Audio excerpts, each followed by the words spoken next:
What's going on, everybody? Welcome into the Blazers Uprise post-game show presented by Sleeper. Today, the Portland Trail Blazers lose another basketball game, this time at home to the hands of the Phoenix Suns, 127-110. The Blazers' free fall continues as they are now 2-6 in their last 8 games. And this was a rough one, pretty much from start to finish. Well, the Blazers were 3 points down at halftime. A super ugly second half from Portland where they came out at halftime, turning the ball over like crazy, sparked a big Phoenix run. And this was a game in which the Blazers were missing a ton of players. Jeremy Grant was a late scratch. He is dealing with an illness. Drew Holiday missed the second game in a row. Of course, the Blazers don't have Scoot Henderson, who it was reported by Jason Quick today, still hasn't begun basketball activities, even though we were given a 4 to 8 week timetable, and it is now week 8, and this is the first update we get. So it sounds like the news isn't good on that front. And of course, the Blazers are without Matisse Thybulle and Blake Wesley, and their defense continues to play like one of the worst defenses in the league, despite still, even on a night like tonight, having some good defensive talent. And this game was just an ugly game start to finish, man. Even though the Blazers were able to stay in it in the first half, it was one of those unsustainable things where Caleb Love got hot from 3, and 1 out of every 5 games, Caleb Love will get hot. And he chose a good night to get hot today. He had 17 points, a career high. We had some Young Hansen minutes off the bench. He had 9 points and had some good moments, which was cool to see after he played a couple games in the remix. But my goodness, is there just so many questions around why the Portland Trail Blazers refuse to get shooting in the offseason as the Blazers shoot 24% from 3 today, 10 for 41. They want to shoot a lot of threes, and they do shoot a lot of threes, and they don't make a lot of threes. Yet, for whatever reason, the end of their roster and a lot of the guys that played tonight are defensive types that can't really shoot, but yet also struggle to defend. And it just doesn't make any sense to me. What's going on, everybody? Hopefully you guys are having a good Tuesday night. Good outside of watching whatever we saw on NBC today. It was cool to see an NBC game covering the Blazers. It was cool to see them show the intros, and that was about as much excitement as we had tonight. Fun moments in the first half, I guess. You know, they were in this game, but Portland was still favored heading into this game. I don't know how much the line moved last minute because of Jeremy Grant. I checked it a couple hours before the game, but this is another game. This is like the 8th game in a row that the Blazers have failed to cover the spread, or maybe it's 8 out of 9, something like that. The Blazers are continuously underachieving right now, even with the spread line in mind, even with the injuries in mind. The Blazers are playing straight up bad basketball. We're going to break it all down for you tonight on this post-game show. All I got to say is I'm glad I'm going to California in like 2 days because I need to get out of here, man. This team is very, very frustrating. Eric, what's going on, man? How you doing? Oh, hey, what's going on? Yeah, I did a whole intro. Don't worry, I was getting to you. I hope you're well. Yeah, so we really needed Tumani to step up tonight, and he was very, very bad. He's outside been bad. of hitting 2 threes in the third quarter. He just did not bring it tonight, and it was it's I don't know what's going on with him, but he just has not been good this year on either end of the floor, and it's really hurting. It's been bad. I'm starting to wonder if the knee issue he struggled with in the preseason is still bothering him, because I'm baffled as to his production this year, man, or lack of production, both on offense and also on defense. I mean, he's had some brutal defensive moments, and it's super, super weird. It's like, this is the player that got drafted 53rd or whatever it was. You know, this is the guy that people saw as not really a NBA caliber player, not worthy of drafting before the Suns picked him up at pick number 53. Where's the all-defensive second-team guy that shot 37% from 3 last year? I don't know, man. But this is quite the third-year slump that Tumani's in. There's a bunch of different ways to go with this game, but I'll just say this, Eric, like this was just sobering to watch. And part of it's the injuries, but it's kind of like the start of the season was like we were at a party and we are having fun. And in the last 8 games from this team has basically been the hangover from that party. Where if they started off bad, if we never went to the party, if we never had some fun, we wouldn't be feeling as hungover. But we got wasted, essentially. We got wasted on fun, having fun watching this team play basketball. A lot of people were excited 6 games into the season. And that makes this latest stretch hurt that much worse. And it's been very, very unfortunate. Now, yes, you can say injuries, this and that, but the Blazers were favored in the last 2 games. And they lose on the road to Dallas, a team that's been horrible all year, and then they lose by 17 at home to Phoenix. I don't think they should have ever been favored. And this is kind of what I expected from this game. But I know there's probably a bunch of people ready to start making excuses and look who we were playing out there. I want to start the postgame show with this, Eric. Why is Joe Cronin so averse to putting shooters on this roster, especially with guys at the end of the bench and or two-ways? Why? The starting lineup, you got, some guys that can shoot, but you don't have any snipers or anything. And you have Matisse Thybulle, Blake Wesley off the bench. Those guys didn't play tonight, but just go as a roster construction standpoint coming into the season.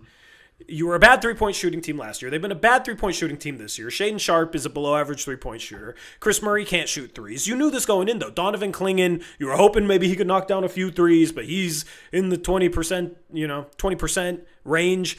Robert Williams, not a three-point shooter. Young Hansen last year, you played him a little bit to start the year, but he was 27% last year in the CBA. So you have a lot of guys that you knew were going to play minutes on this team that struggle to shoot the ball or maybe have iffy shots, and you don't really have a sniper, you don't really have a three-point specialist.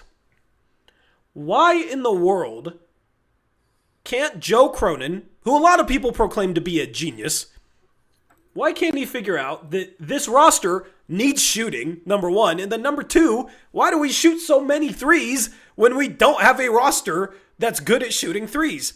The Blazers going into tonight were the 26th ranked three-point shooting team, and yeah, they have injuries in a game like this, so you're playing guys like Sidy Cissoko, you're playing guys at the end of the bench, that's not great, right? Why is it that the Blazers can't have somebody at the end of their bench that can at least make things easier for their stars, easier for Deni Avdija, easier for Shaedon Sharpe, because those guys have to do all the heavy lifting on a night like tonight? Why can't they have guys at the end of their bench that can knock down threes and at least space the floor to give them more room to try and carry the team?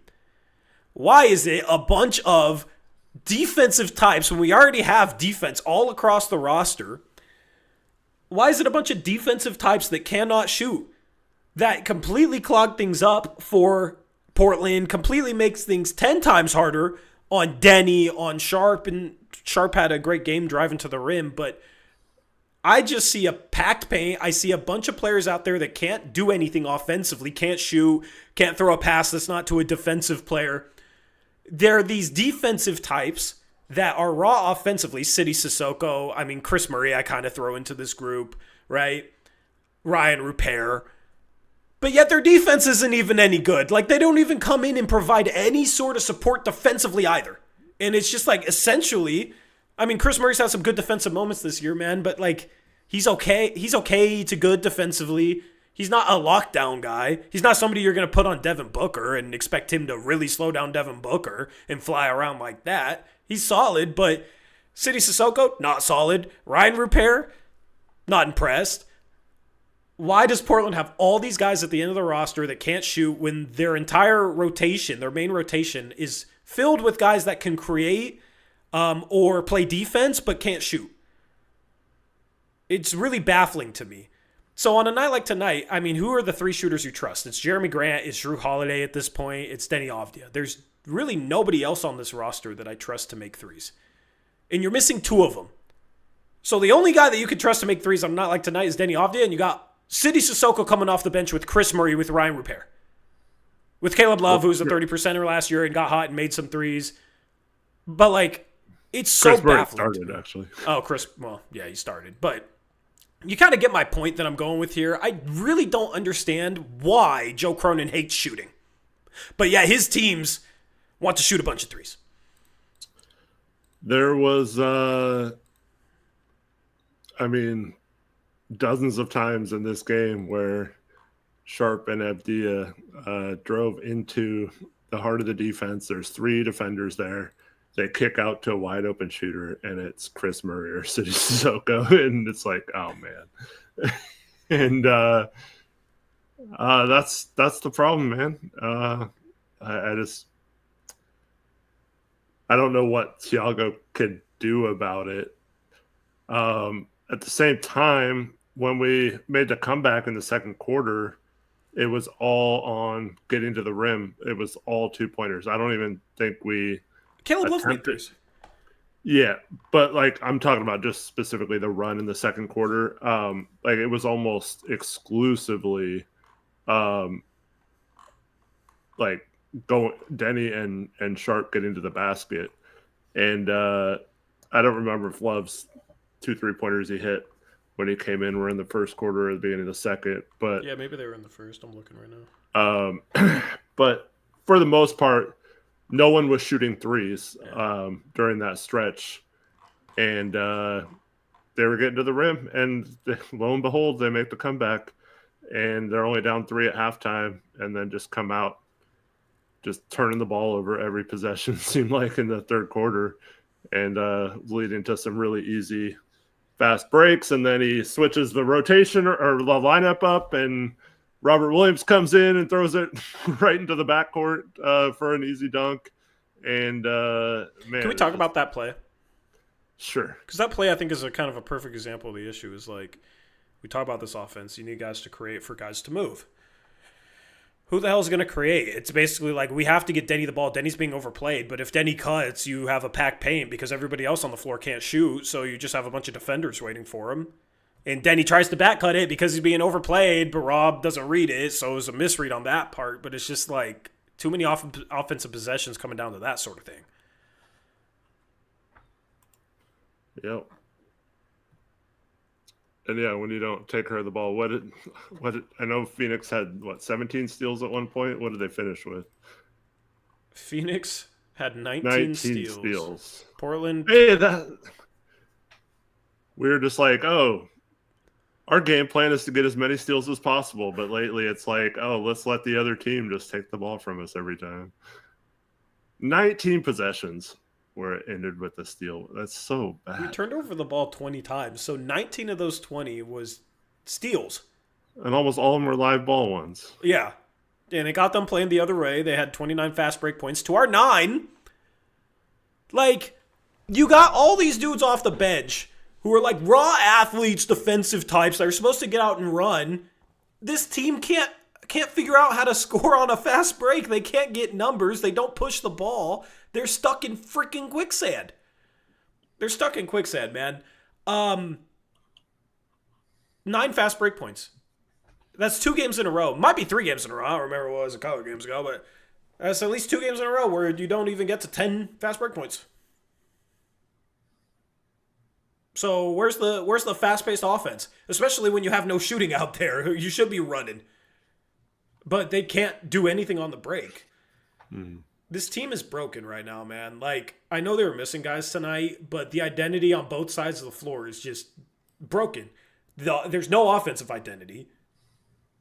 The offensive identity is Denny and Sharpe, right? And Drew when he plays. The defensive identity was pressure, but now we're not forcing turnovers. The offensive identity was we're supposed to play fast, but they're not playing fast. They're not getting out on the break. And the defense is getting sliced up by everybody. It doesn't matter. Like, if you're going to have guys that can't shoot off the end of the bench, at least have them be able to contribute somewhere. They don't. There's so many guys that don't contribute freaking anywhere on this roster that aren't NBA players. City Sissoko should never be playing. And people say he's a two-way. Well, guess what? You know who their leading scorer was tonight? Well, he tied with Devin Booker. Colin Gillespie. He was on a two-way last year. Guess what? Guess what? The number one thing he could do is make threes. But we hate that. We hate that. That'd be awful if we had somebody that could space the floor and make it a little bit easier on Denny to try and carry this team. Nah, he has to be driving into 5 people, and then he has no choice but to kick out to City Sissoko. Yeah, and honestly, like, this is going to sound like a joke, but our offensive identity is let's just brick as many shots as possible so Klingon can hopefully get a rebound and put it back in or kick it out to brick again another shot, and he'll just keep getting the rebound. Like he actually kept us in the game for large stretches with hustle on the offensive boards. And he only played 23 minutes. Yeah. Like someone said in chat, he had that chase down block off the backboard and then gets taken out like a minute later, and he was the only one not completely screwing up on both ends. Yeah. Yeah, I thought he had a pretty damn solid game. Like, there's some stuff he missed on the interior, but here's the thing, man. Like, it's hard to judge a team when the defense is packed. Like, a lot of the turnovers, you know what it is, Eric? They're just playing on a shrunken court because they don't have spacing. So a lot of these passes are trying to hit cutters. It's just like it's a shrunken court because the defense is shrunk. The defense is not spaced because you have no spacing. It's just such a freaking roster flaw. And to go into a season like this where you're trying to be competitive and to not go out and get a shooter in your last roster spot, I know people love Blake Wesley, but it was like the exact opposite type of player you need looking back at it. A guy that can't shoot and plays defense and is a guard. Like, Cronin is showing me that he doesn't really know how to balance a roster. It's just like, this is our type. This is my type.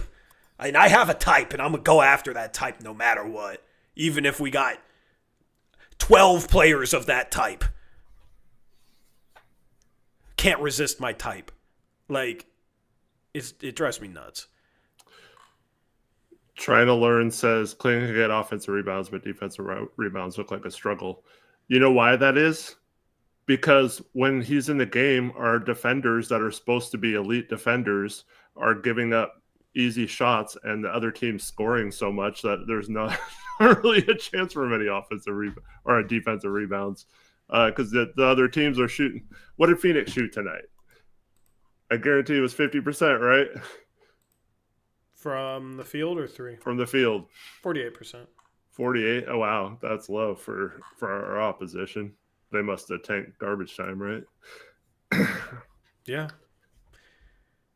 But yeah, it's I mean, the other teams are getting such good looks, and it's just it is extremely irritating how our good perimeter defenders are just getting blown by. They're not even getting screened. Like, Denny's fallen asleep on defense. Tumani's been terrible on defense. Chris comes in. He was like okay, but like our defense shouldn't have been that much worse with him in the lineup to start the game. If that's what is everyone is talking about when he's like reason why he's in the rotation on this roster. And you mentioned how we have all these defensive guys that can't shoot, but what's the point of having all these defensive guys who can't shoot if they're not playing defense and we're not scoring? Like, it's hurting us on both ends. Yeah, like, what do they do? Even somebody at the end of a roster should have one skill that you can hopefully rely on in a game. Because here's the thing, you can find a shooter in the G League that's like a knockdown 3-point shooter and put him on a 2-way. Like, that's maybe the easiest skill to find. And that's the skill the Blazers need. And they still resist it for whatever reason. We got Tristan547 in the chat says, I hard disagree with Tori. How is it on the GM that the entire bench is hurt? Because who are they playing today with all these people hurt? Who are they playing? Ryan Repair, Chris Murray, City Sissoko, Caleb Love. Caleb Love got hot from 3, but he was like a 30% 3-point shooter in college. Okay. There's 3 of 15 in the NBA coming into tonight. Yeah, so he's below 30%. I'm glad he had a good game. He was really good in the first half, but yep. You got Robert Williams off your bench, who's not a shooter. The point is, none of these guys can shoot. That's on the GM. Because I understand if you have a bunch of shooting in like the starting lineup, So you have a bunch of defensive types at the end of the roster, and then like your best shooters get hurt, so then you're stuck struggling to shoot the ball. Then you can sit there and say like, oh well, look at the injuries and look at the guys coming off the bench. They can't shoot, and this team struggled shooting the ball.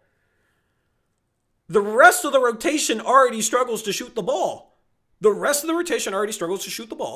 And you got all these guys that, when there's injuries, have to step up and play, and none of them can balance anything out. So literally, the problems that you already have when you're playing your normal rotation, if guys get hurt, now the people coming off the bench don't help in any single area because they're just worse versions of what's in front of them and still have the same flaws. At least if you have injuries and you have somebody that can come in and shoot the ball, and defenses disrespect them, they might have a good three-point shooting game and, get a consistent shooter. And if defenses start respecting them, you have more space. So that's my entire point. You just got a bunch of these dudes that cannot shoot. They can't do anything offensively. And they're not, like, effectively running the floor. Like, City Sissoko can, like, theoretically pass, but it doesn't translate to the NBA level. Okay? I guess it translated today. He had 5 assists, 2 turnovers. He had a couple nice plays. But here's the thing. Like, who cares if you have forwards that can pass a little bit if you have a bunch of guys that can't shoot? Who are you passing to? You're kicking out to Chris Murray. You're kicking out to City Sissoko. Like, there's just not a balance in terms of the skill sets on this roster, and it gets exacerbated by injuries. It gets magnified by injuries to a point that it shouldn't. Yeah, and, after tonight, 2 of our next 5 games coming up are against Milwaukee and San Antonio. They're both going to be missing their best player. Giannis and Wemby look like they're both going to be out for those games. So I don't want to hear that we're missing Blake Wesley and stuff. You know what I mean? Like, it's been frustrating too. Yeah. Like, even when healthy, this is not a good shooting team. We said it this offseason, man. Like, that's the part that frustrates me most is when we sit here all offseason saying, all right, this team needs a shooter. They should make a trade for a shooter. They need to figure out how to solve the shooting. If not, it's probably going to be a bit of a struggle. Okay? And it's like, we have 1 roster spot left. And I don't know. I didn't hate the Blake Wesley signing, but at the time I thought he was a little better shooter than he was. But, we need shooting. Our final roster spot goes to a guy that can't shoot. Like, and then we go into the season saying we want to shoot a bunch of threes, and that's by design. It's just dumb. It's just, like, blatantly dumb. They need to figure out a way to balance the skill sets on this roster, especially if they want to run an offense like this. The offense clearly is not working. Obviously, it's going to be worse with guys at the end of the bench. But it's easier to run a drive and kick offense, even with guys at the end of your bench, if those guys can make threes. Then they can attack closeouts. Like Colin Gillespie can attack a closeout, right? He was a 2-way player last year. Like, get a couple of those archetype, dude. Heck, he can take Tumani off the dribble in a one-on-one situation. Apparently, he's better offensive player than Tumani is a defensive player somehow. Yeah. Colin Gillespie. Anyway, I know I'm kind of ranting right now. Well, it's just frustrating. This is my problem with the Blazers. Yes, they're shorthanded, but all these guys they played tonight, outside of maybe Caleb Love and Young, are supposed to be defensive guys. Yeah. And our defense, after tonight, I'm sure it's going to drop into the 20s now. Or pretty close to it. It might be updated. I'll check right now while you talk about this. We're around there, right? So if this was an issue where it's like, okay, they clearly wanted to make sure the defense was 100% locked in, and that's why they don't have the offensive parts to fit the system yet. So now they can identify that and attack it. They can figure out which players aren't really contributing as much as they should to the defense, and then go from there. But they don't even have that to hang their hat on, right? Like, that's the problem. So you built this roster entirely on defensive identity, and our defense is absolute trash. Like, it is terrible. I don't even understand how it's been so bad. They're just getting beat off the dribble by guys they should not be getting beat off the dribble by. They're falling asleep on backdoor cuts. They're not boxing out. Like, and this is a team that was built on this premise that they're going to work harder and faster than everyone and be tougher and make you uncomfortable, right? and they're not doing any of that, right? Teams look real comfortable right now. They're not doing any. Tori, it's so bad. Like, I can't even defend or like counter the argument that Chauncey Billups was the key to our defense's success, right? Right, that's how bad it is. Like, I want to like argue that this is not, it doesn't have anything to do with Chauncey, but like maybe it does. Like, I don't know. Dude, like at this point, it's like they have a bunch of great defenders on the roster. So if we're gonna start talking about like, oh, they need Chauncey, I don't even think that's something to support Chauncey. I think that's just an indictment on the situation, I guess, an indictment on Thiago, like an indictment on the assistant coaches. But then again, they were thrust into a tough situation. I just have a problem because it's declining. If anything, you should be making progress, where it's like right after Chauncey has that happen. I understand if there's some shell shock and you're struggling right after that, but they were still playing good defense after that, and then they're just declining. Like, they are falling off a cliff defensively. The last 8 games, they have been probably a bottom 3 or 4 defense in the entire league, playing all these defensive players. I mean, Drew just missed his second game. Drew's been here. Tamani's been here. Klingen's been here. Denny is a solid to good defender on paper. Jeremy's a good defender. Well, that's the thing, is you have all these players that are like underachieving defensively. Why are they underachieving defensively to this level? Especially Tumani. Tumani had a play where he was guarding Oso Ighodaro, who can't shoot outside of 5 feet. And Oso was just kind of like slowly cutting towards the rim. And Tumani was with him and then stopped at the free throw line and let him just keep cutting to the rim. And he got it dug. And it was just like, dude. And then throws up his hands like that was someone else's fault or something. Yeah. They like will randomly double and it doesn't seem planned and other guys don't know what to do and then get caught in rotations. There's a lot of possessions where they won't make the second rotation. Sharpe has some bad moments rotating, like he rotates slow. It's a mess, and they are underachieving at an insane rate right now. An insane rate. They look like they have no idea how to play defense at the NBA level right now. And that should not be the case with this roster, and even with the end of the bench guys. If there's one thing Ryan Rupert is supposed to be able to do, it's play defense. If there's one thing Sidi Sissoko is supposed to be able to do, it's play freaking defense. That's the one thing that Chris Murray does, right? That's what Robert Williams is supposed to do. We're talking about a guy that, like, yeah, he's had injuries, but at his peak was like in conversations for all defensive teams. Drew Holiday was on an all defensive team. Tumani Camara was on an all defensive team. Advanced Metrics just a couple of games ago had Donovan Klinger as arguably the best rim protector in the league.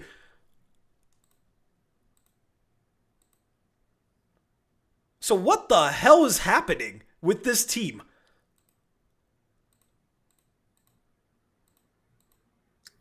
I don't know. But apparently Nate Bjorkgren's in charge of the defense, and he wanted to stay focused on the defense when he could have been the interim coach instead of Thiago. And I guess it's a good thing he's not the interim coach, because his defense is ass.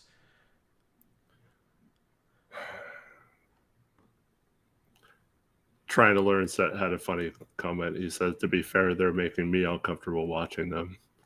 So they are achieving their goal of making people uncomfortable. It's so sad. We've been waiting for so long just to have a team that's like somewhat competitive. In the first 6 games, they look like it, and everybody's super excited just because, we might have a little bit of competency back in Portland with this basketball team that's competitive and play hard for 48 minutes. That's their mantra. And then the last 8 games has just been like a slap in the face back to reality. Like, nope, it's still the Portland Trailblazers, man. You know what it is, Tori?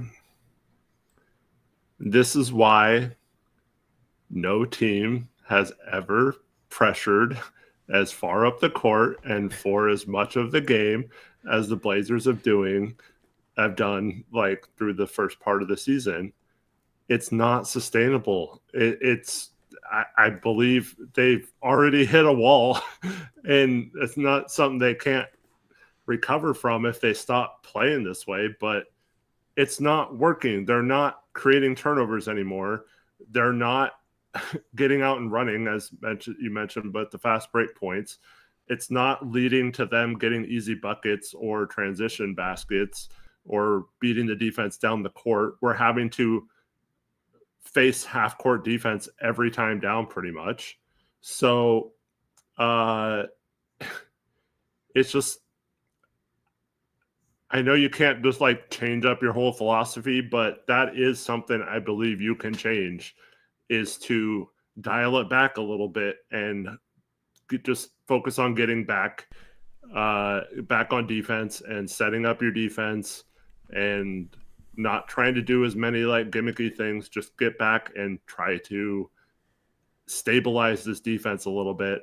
And then as the season goes on, maybe there's certain games, or, you know, you say, oh, we're going to just do this for, 2 or 3 minute stretches and then, mix it up a little bit. But I don't think playing the way they're doing, first of all, it's not working, so they should change it just because it's not working. But second of all, I mean, I wonder if, there were points in this game where I know they're shorthanded, but they looked like they had no energy tonight. So no energy. I was wondering if maybe they should just completely abandon the whole, we're going to guard 90 feet or whatever it is. I feel like they have dialed it back. I know. And the rest of it sucks. Like too late, yeah. Like the rest of it sucks. That's what's really baffling me at this point. We're so bad defensively. We have all these great defensive players, and the guys at the end of the roster are like literally can't do anything offensively, but are supposed to be defensive types. Yet we're running a freaking gimmicky zone, and we're getting crushed, and we struggle to defensive rebound normally, and it's harder to rebound out of a zone because you're not guarding guys, you're kind of guarding areas, so it's harder to put a body on a body. But we're still running all this gimmicky zone. Like, that to me is an indictment from the coaching staff that, like, they don't think they can play normal freaking defense. Which is insane. It's insane. Because you already can't rebound, so you're just making that problem worse. Yet you're still running a bunch of zone. So, Matt says, I think it's okay if we have Thibault and Wesley. So, once again. No, we are not going to do that. Go ahead. Once again, so here's why it's effective when those guys come in. Because they don't play very long. They play, 15 minutes a game, or so. I don't even know what they were averaging before they got hurt. But it wasn't that much, right? So they can come in and do that for a few minutes, and they're a sub that they can do that. The problem is our starting lineup looks exhausted. Our starting lineup looks fatigued. They look like this is like the end of their rookie season, and they don't have their legs under them. And we're freaking 13, 14 games in. So yes, that is a good option to have off the bench if you have a couple of guys who can do that for 15 minutes a game. But to make that your base defense going into the season is just ridiculous. And I think you're seeing why. Yeah, it's just a false equivalency. People want to say because the defense was better when those guys were healthy and forcing a historic turnover rate, that because that historic turnover rate didn't sustain itself when those guys got hurt, that the reason it didn't sustain itself is because those guys got hurt, when it was always unsustainable in the first place. And I hinted at that even when they were having that turnover rate. It was like hyping it up. But I mean, I put out a whole video, and essentially I was saying, like, no team has turned over teams at this rate in the past decade, right? It was never going to be sustainable. And if you watch this team right now, like, there's so many defenders that are underachieving that is clearly not anything to do with, oh, we need Blake Wesley or Matisse Thybulle out there. There are so many defensive players that are having no impact when they're defensive players. So if your defense is that screwed where, like, you have all these good defensive players, but you can't play a lick of defense if you don't have Blake Wesley or Matisse Thybulle, then that in itself is an inherent flaw with whatever system or plan you have defensively. If you can't perform with these defensive players. You also have to factor in, as people are pointing out in chat, that, you know, you maybe caught some teams off guard at the beginning of the season, but once teams figured out what we were doing, I mean, even before those two got hurt, teams that started to, like, beat our press pretty easily. You know, outside of Blake, like, just ripping the ball from someone because he's hounding the crap out of him. A lot of the turnovers we were forcing were like stupid early season sloppy turnovers.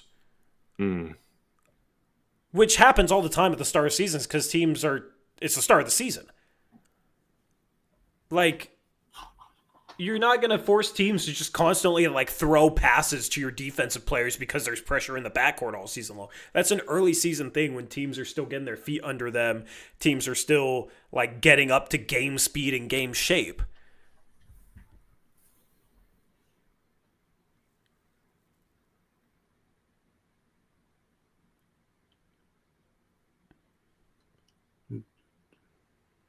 So, yeah. I was going to read a comment, but I can't find it now. Well, yeah, you can search for it if you want. I'll just say this, different topic, and we can circle back if you find that comment. They're still rotating players like they are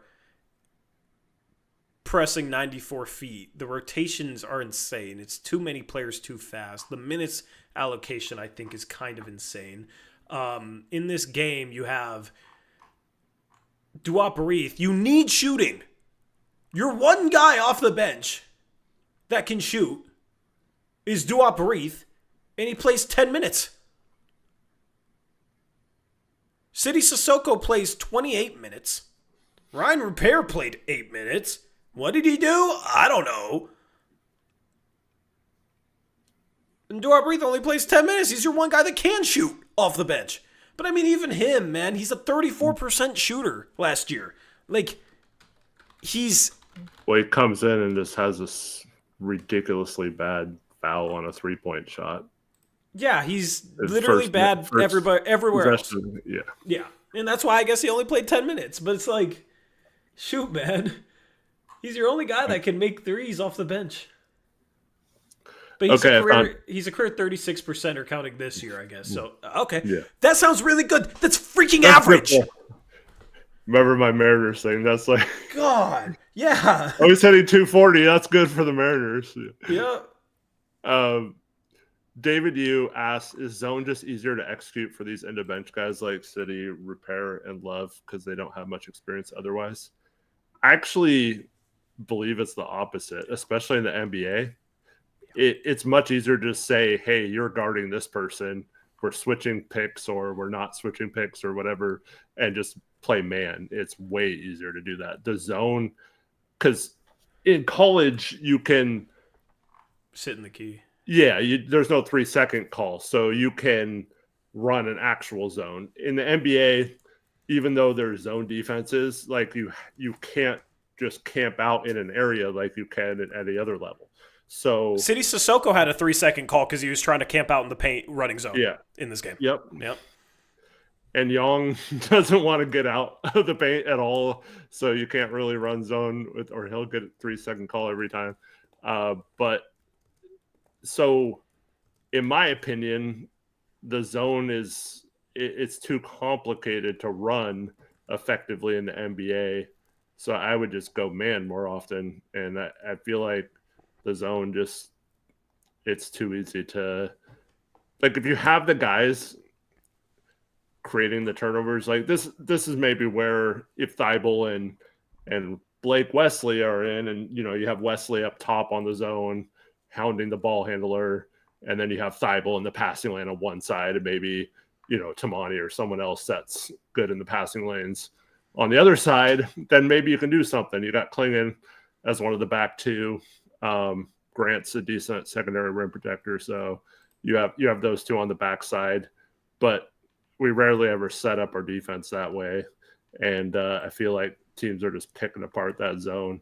Yep. And the only times it really worked tonight were when Phoenix had a wide open shooter in the corner, and for some reason they cut into the zone defense instead of just staying in the corner to get an open shot or to space the floor for a penetrator. And so I feel like the zone is just, that's why I always call it gimmicky in the NBA, because it's not, you can't really play an actual zone like you can in college. So I think it should be like, this team was going to run a play. We haven't showed zone out of a timeout, type of situation. Like maybe every once in a while you run a zone, but I hate when teams run it all the time. I agree. But to be fair, it works against us because we can't shoot. And so Sharpe and Denny get into the teeth of the defense, kick it out to City Sissoko, and we're not going to get a good shot because we don't have the floor space, because that's the whole point or reason why teams run zone against us, is because they want us shooting all those threes with our guys camped in the corners. Yeah. I almost thought Chris Murray was going to shoot a sidestep three. He almost did. You know what play I'm talking about? That was a perfect example of like... He probably should have, but... Yeah, because I think City shot a three, or it was just something bad. Like, there was a play in the first half where Denny passed up a step back, and it was just like... I was like, dude, look who's on the floor with you. Why are you passing up a step back three to pass the ball? And 2 seconds later, it was a turnover. This team needs Denny shooting 30 times a game with this lineup. The problem I have, man, you remember the game? We talked about this on the post-game show. The Pistons won. It was their 11th win of the season. They've won 2 more games since then. Nobody wants to be the Pistons, right? Remember that? But they had a game where they beat the Sixers, and they didn't have Cade Cunningham, they didn't have Jalen Duren, they didn't have Jaden Ivey, they didn't have Tobias Harris, they don't have Marcus Sasser, they don't have all these guys. They started a lineup with Dennis Jenkins, Javonte Green, Ron Holland, Duncan Robinson, and Paul Reed. Okay? Dennis Jenkins goes 5 for 8 from 3. Javonte Green goes 3 for 9 from 3. 3 for 9 is only 33%, but that would be amazing for Chris Murray to make 3 threes in a game.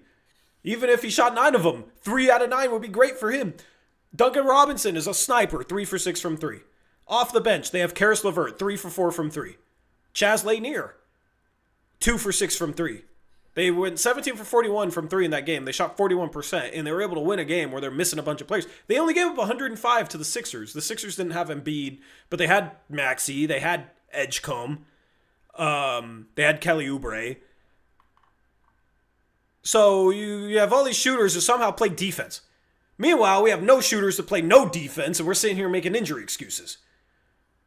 JB Bickerstaff is the coach of the year so far in Detroit. What Detroit is doing is phenomenal. They're beating good teams, they're beating bad teams, they're winning games with offense, they're winning games with defense, they're winning games when they're missing 5-6 key players. That's not a team making excuses, okay? But that's also a team with balance. You have your Ron Holland, you have your defender, but then you have your Duncan Robinson, who they went out and got to replace Malik Beasley, who's also a shooter archetype. We know the deal with him, investigated by the NBA, gambling, that sort of thing, right? Who's the Blazers' Duncan Robinson? Shoot, who's the Blazers' Karis LeVert? I guess you could call Jeremy Grant their Karis LeVert off the bench. But outside of him, man, Sasser can shoot off the bench when he's healthy. Chaz Lanier, who's a second-round pick, he can at least shoot the ball. At least shoot 33% from 3, which isn't impressive. But they play good basketball. The Blazers ultimately have to find a coach that gets them playing good basketball on both sides of the floor. And they have to balance out their offense with the shooting. I think they're closer to that than it may seem, but it may be after this year. if this is like Tiago's fingerprints on this offense, which I don't think it is. I think it was the Memphis offense they ran last year. They brought over Patrick St. Andrews from Memphis as the assistant coach. But, like, Detroit's not doing gimmicky stuff. Oh, they're also missing Asar Thompson that game. Detroit's not doing gimmicky stuff. Like, they're not pressuring as much as the Blazers are, even though they have some defensive players and some athletes. They do have a star in Cade Cunningham, but honestly, like, you can make a case that Denny Avdia is playing just like close to as good as Cade Cunningham is. Cade Cunningham is averaging 27 points, 10 assists, but he's not doing it efficiently. True shooting percentage of 54%. So Cade's playing a little better than Denny this year, but Denny's playing like a star. Jalen Duren's been playing really well, so props to him. But it's like, you got pieces. You got to figure out how to run an offense that isn't so stagnant, that isn't so one-on-one based, isn't based on our movements generated from our drives, so everything is reliant upon dribble penetration, because that results in a stagnant offense and a one-on-one offense. And you got to freaking figure out how to defend up to your capabilities, because what they're doing right now is just baffling to me how bad they are defensively. And if it's something to do with the coaching staff, which I'm starting to wonder, then at least we have a new owner coming in that if this season keeps going this way, you're looking at a new head coach, and you're probably looking at a new GM under Tom Dundon. You're talking about a guy that comes in, likes to shake it up, and if the track record after 5 years of Joe Cronin is like, the best we had it was when we went 36-46, right? That's the best I could do in 5 years. We had a rebuild team, but then we took a step forward and then we took a step back. They can't afford to take a step back this year. They have to keep building upon what they're building. Right now, they're not doing that. So, with a new owner coming in that probably already wants to shake it up and just needs an excuse to, if they keep playing like this, if they can't turn it around defensively, I think it spells a major shakeup for the Portland Trail Blazers. Not only coaching staff, head coach after the Chauncey situation, but maybe the front office too. Because this is a disaster right now. Like, the roster is not balanced enough, and they have to continue to build, and they are not building. Sorry, did you see what Cedric Howard did today? Oh, I'm sure I'd love to see what Cedric Howard did today. I could just tell you. Tell me. He had 19 and 11 on 5 of 7 from 3. You needed shooting, Joe. You needed shooting. How many times did I freaking scream it? And then I screamed for you to take Cedric freaking Howard. And then when you didn't take him and I was disappointed, everybody called me a hater. Well, maybe I was just right. Maybe I was just right. And listen, Young could end up being really good, but you're trying to be competitive sooner rather than later, and you drafted a project big who can't play next to the big man that you drafted literally the season before. But you were infatuated with him, so you couldn't see the forest for the trees.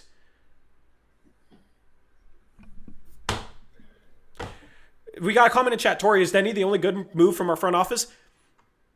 They got Tumani in the trade, but guess what? The thing that I applauded the most that this front office has ever done is trade for Denny.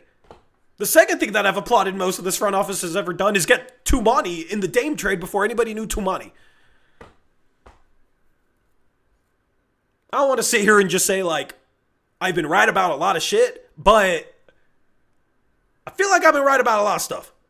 And it gets frustrating when some of the stuff is so freaking obvious. There's so many Blazer fans, like, draft Cedric Howard, he's perfect for this team. He's, like, as good of a prospect as you could hope for at 11. And they say, no. We want to draft a drop big that can't play next to the drop big that we drafted the year before when we need shooting. And Cedric Howard's perfect for us. Insane to me. Insane. Does any part of you think it was a mistake to lock Tumani up? I've been one. No, he's not. He doesn't seem like the type to start coasting. Yeah, he's still like playing hard and like he's still trying. He's just not executing. If it's like he's trying to, like, I don't know, he's like overthinking it, like it's just in his head or something that he got paid and needs to play better or something. See, but it's like if you're playing for a contract, wouldn't that be more pressure? I don't know. Maybe.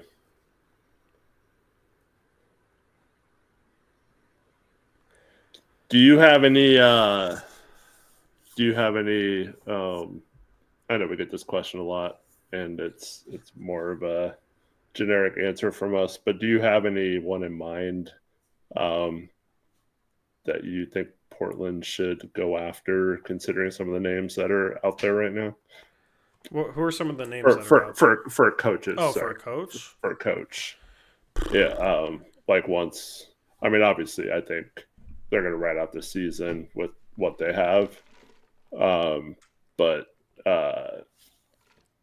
in terms of like, if Dundon comes in and cleans the front office out, I wouldn't hate Tom Thibodeau. Hmm. I think Tom Thibodeau would have this defense playing like a top 5 defense. He wouldn't be sitting here doing this gimmicky zone and we're going to press like a high school team crap. He does overplay his starters, man, and like his offenses are rough, but the offense is already ass, and we're getting Dame back, and at that point, it's like, all right, if we can have a top 5 defense and then like hope that Dame and Denny and maybe another star just carry our offense, then Tom Thibodeau is a good coach for that. I made this joke the other day, but he would play Dame coming off a torn Achilles at 39 minutes a game. Well, you have to have synergy between your front office and coach, where it's like, we're not going to play our 36-year-old point guard coming off an Achilles tear 39 minutes. I mean, I don't think we're like winning a championship with Dibs, but he would fix our defense. I think you're right with that. And I mean, I wouldn't have a huge issue with that, but he's known as someone who wears out players similar to Jim Harbaugh when we had him with the Niners. Yeah, I mean, that's a flaw. I like Mike Malone. How good is Mike Malone without Jokic, though? Yeah, I mean, that's the question. That's the thing, though, is any coach that we know, we can probably nitpick. And the best candidate might be somebody we don't know. But do we trust this organization under Tom Dundon to figure out who that is? Well, what about a guy who you mentioned JB Bickerstaff with what he's been doing with odd lineups. There is a coach out there that got fired last year that was known for making the most out of a lot of like scrap heap guys and putting together rosters with injuries and still playing a good style and winning a lot of games until the last couple of years when it kind of turned. But I think he got kind of a bad rap for no reason, and that's Taylor Jenkins. Yeah. But Taylor Jenkins ran the offense we're running now last year. Oh, you got collab camped. Bad moment for him to get collab camped. Okay, bring it back. No, sorry, you got collab camped. Yeah, if you didn't hear me, they ran the offense that we're running now last year. Yeah, but I thought the whole thing was that they fired him because it wasn't working and they wanted to do so that the other guy wanted to run this particular offense or something. No, they were running it last year under Taylor Jenkins. Remember, it was like Grizzlies fans were complaining that John Morant runs no pick and roll. Yeah, but then so when they fired him, they went to like a different offense again, and it hasn't worked out either. So yeah, but like under Taylor Jenkins, they were running this offense. So yeah. I don't know how adaptable he is maybe he learned from that. Yeah, but because they didn't run it prior to last year. But I'll just say, if we hire a coach, either needs to be somebody that will get this defense playing at a top 5 level, like Tom Thibodeau, or somebody that we can have faith in knows what an off-ball screen is. Like, somebody we can go into the interview and say, hey, here's a clipboard. Can you draw a play with multiple off-ball screens in one singular play?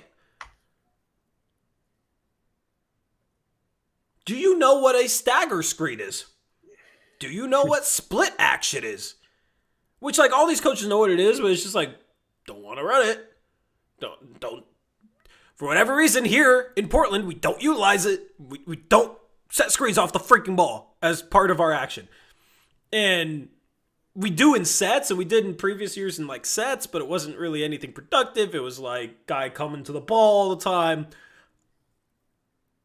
Can we get a coach that can design a motion offense that's not like fully structured, where there is some randomness to it, but part of that randomness is how you screen for other players and cut off other players, especially on the weak side of the floor, where you're not just standing waiting for somebody to drive so that this guy can cut and we can rotate towards the empty space that he vacated.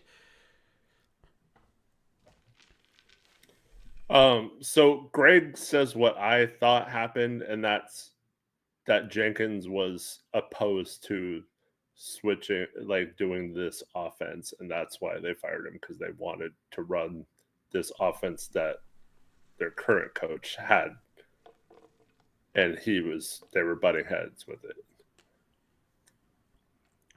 I'd need to see the report. I mean, maybe that's true.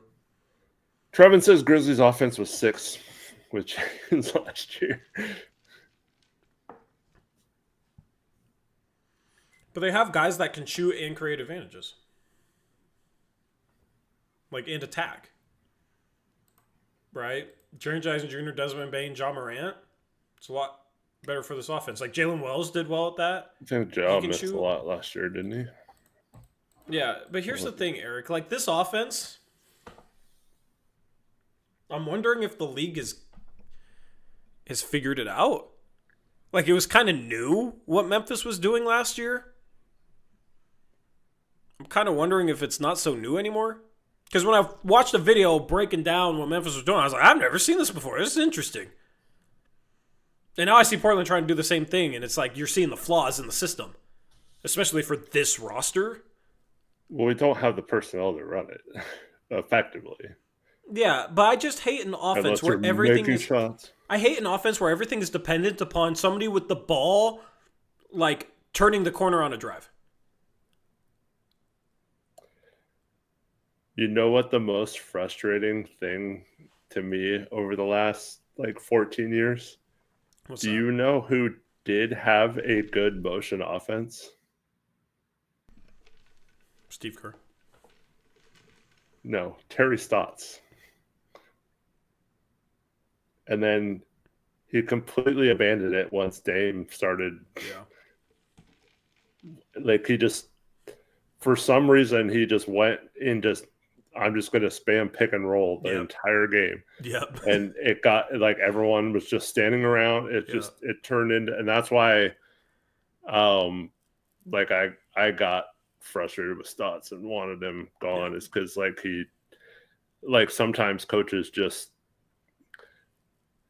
they forget what got them there and stuff. And so, man, I mean, he's on Golden State right now. I'm not saying I want him back, but maybe he's learning what to do. But it's always funny because he had this bring nice Stotts back when we have Dame back. He probably just resort to the same Dame crap, right? Yeah, you know? Probably.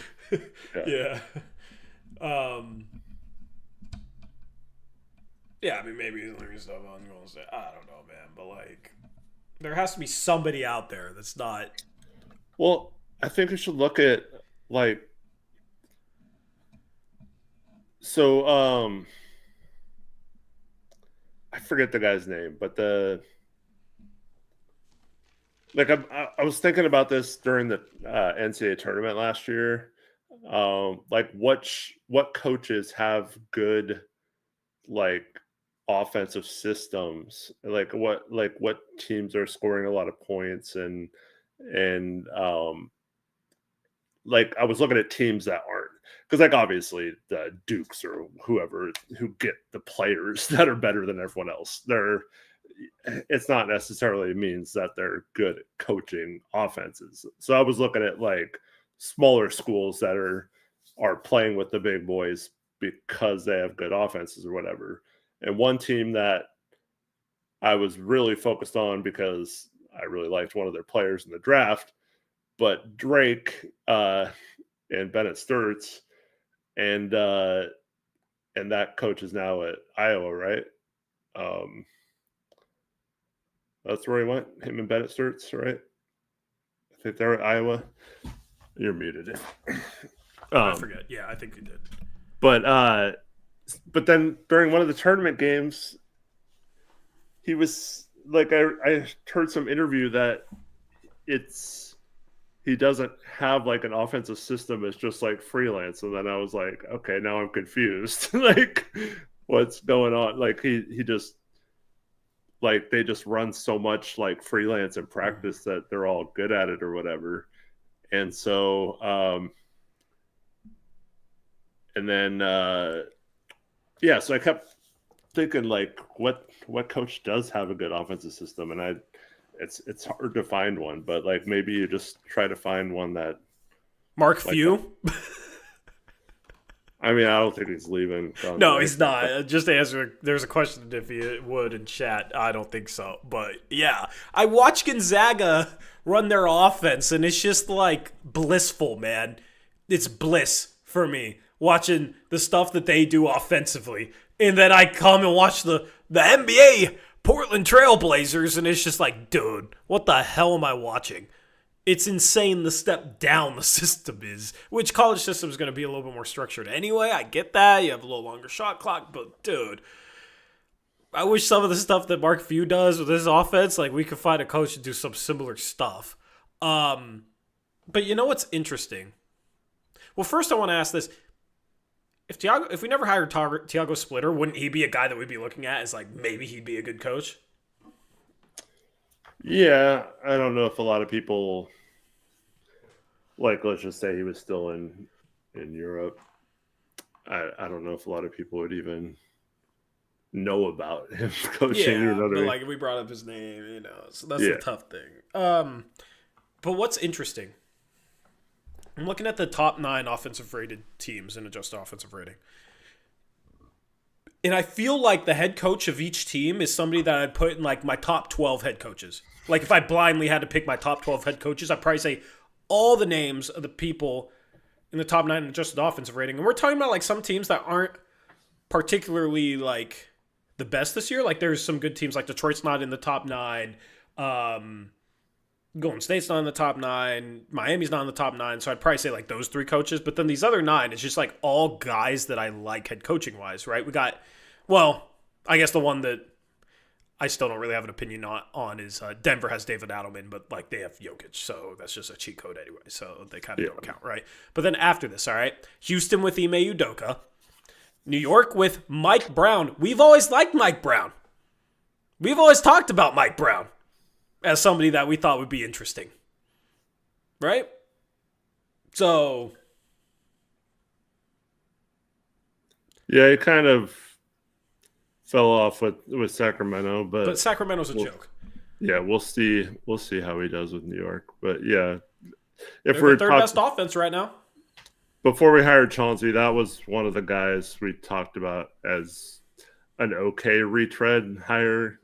But he was also a guy who ended up in Golden State staff and learned that too. He would not be settling for this crap from our defense either. You know? Well, he would yell. Yeah. Cleveland with Kenny Atkinson. I mean, part of it's like the success they've had. We've grown higher on Kenny Atkinson, but he's done a good job. OKC with Mark Diagonal. LA with JJ Redick. Right? Always kind of like the way JJ Redick views the games, even going back to his podcast. He's somebody we talked about before they hired him, a coach who like, all right, Boston has Joe Mazzulla. Minnesota has Chris Finch. Philadelphia has Nick Nurse. Right? And like Philadelphia's 8-5. Boston's 8-7. You know, some of these teams don't have like the best rosters, but all these teams have like coaches that you would definitely trust to orchestrate a good offense, even if they're missing players, right? So I don't know. It's like, what comes first, the chicken or the egg? What comes first, the good team or the head coach's, the respect of the head coach of that team? But we got to find that guy. And I don't think what they have going on right now is anything close to what they need to be doing offensively, and I don't think the defense is a good sign for this Thiago Splitter-led coaching staff, man. At least Chauncey might get a little bit mad and clap a little hard, you know? Yeah. But that is why, I mean, if you just strip everything down, that's why your original suggestion of Tibbs, like, at least we know the defense would be as good as it possibly could be, probably. You know? Like, I have faith in that. So if you want to build this defensive identity, at least we know we have one of the best defensive coaches of the last few decades running it. So, and if you hired Tibbs and this defense was average, then you would start looking at the players like, okay, maybe they aren't good defensively. Yeah. You know what I mean? Like that's what you'd figure out. Whereas right now it's like we had a bunch of guys who in their past has been really good defensively and right now are seemingly underachieving compared to what they did just last year. So that's why it's easy to sit here and talk about the staff. Do you want to listen to Thiago's interview? Yeah, let's do it. Okay. Did you not want to? No, we will. And then I think probably keep this to like an hour and a half max. We'll do a tankathon. Yeah, we'll do Tankathon. We'll listen to the interview. We'll do Tankathon the one on the stream. We have another stream tomorrow. Yeah. And then we have a stream Friday, which I'll be streaming from a hotel. So, yeah, I get to watch this team in person on the road, so I get to hear Golden State Warriors fans cheer as they drop 140 points on us. Anyway, here is, let me let that play. All right, here's Thiago Splitter after the big fat L.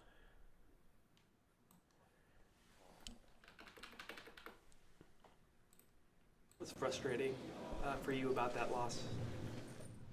What was frustrating? I think it's difficult to play the way we want to play.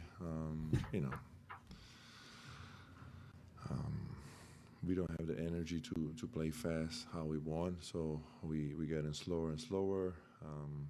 We have to play guys that literally in a development role right now. We have a lot of guys, even Shea, shooting 24 shots a game. He's still developing and, learning from this every day. Same with Danny. Like, how can he be consistent every night?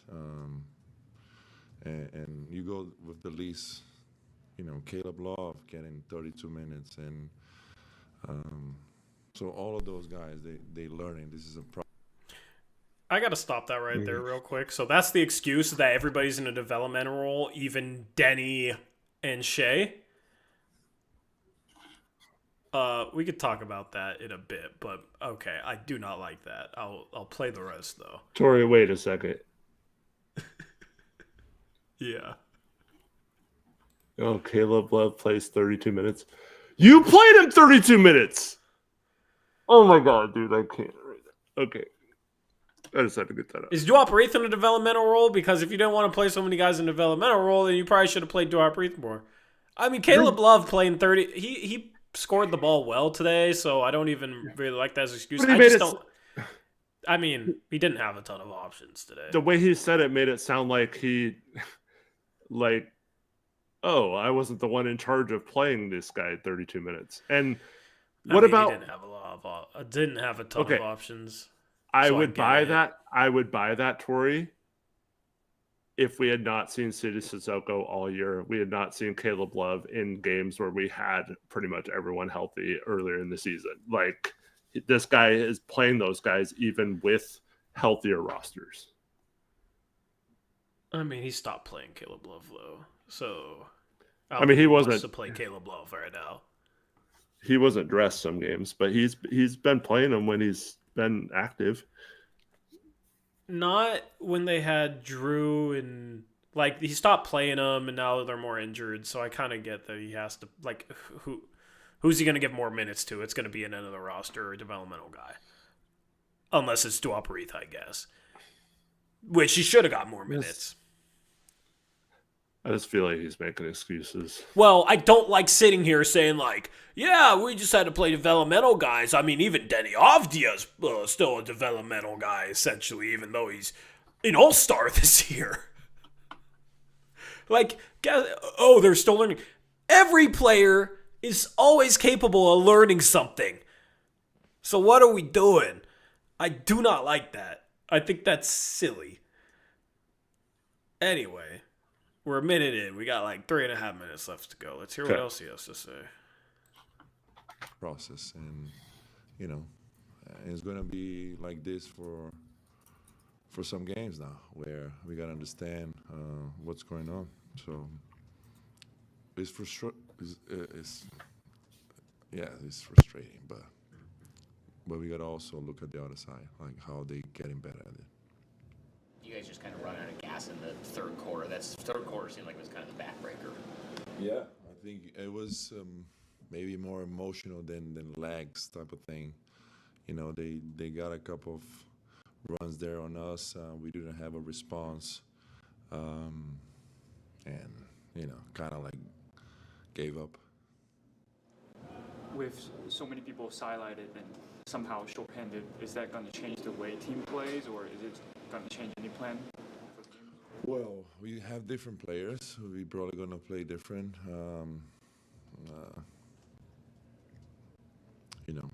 We probably got to go there, watch film, and how can we play better defensively with this team? How can we play offensively better? And then not much time to work out, to be honest. Like tomorrow is another game. We can't go and practice tomorrow morning or do anything like crazy. It's more like watch film. This is what we can do better. This is how can we attack better, defend better, and just try to find, juice out of them, to be honest. Do you have a sense of how long Drew will be out? Or is it kind of day-to-day situation? It's a day-to-day. I don't think he's playing tomorrow, to be honest. But maybe Golden State type of thing. We got to see. I don't know. For Hanson's shift in the first half, especially in the first half, is it part of the game plan, or did it just come out from game plan? It was part of the game. I think offensively he gives us a different look. He can be a hub there for us, passing the ball and being aggressive. He's still got to learn how to defend the basketball better, the rim.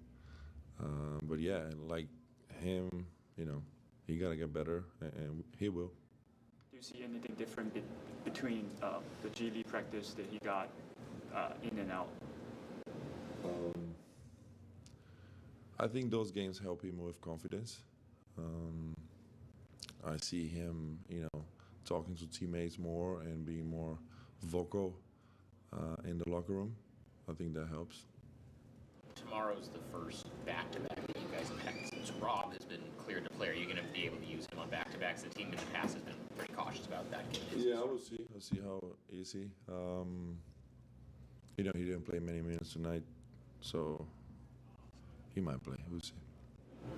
How frustrating is it you want to play this style in this way, and you kind of just can't do what you want to do. It kind of has to, you got to change things on the fly. It's got to be difficult to regroup here. Yeah, this is part of basketball, and this is part of being coach. You got to adapt. You have a certain players where you want to play one way, and now, you have all these DNPs and DNDs, whatever we call, and so yeah, you have to change. You cannot do the same things, right? Like certain players play different, and you got to find a way for them to be effective.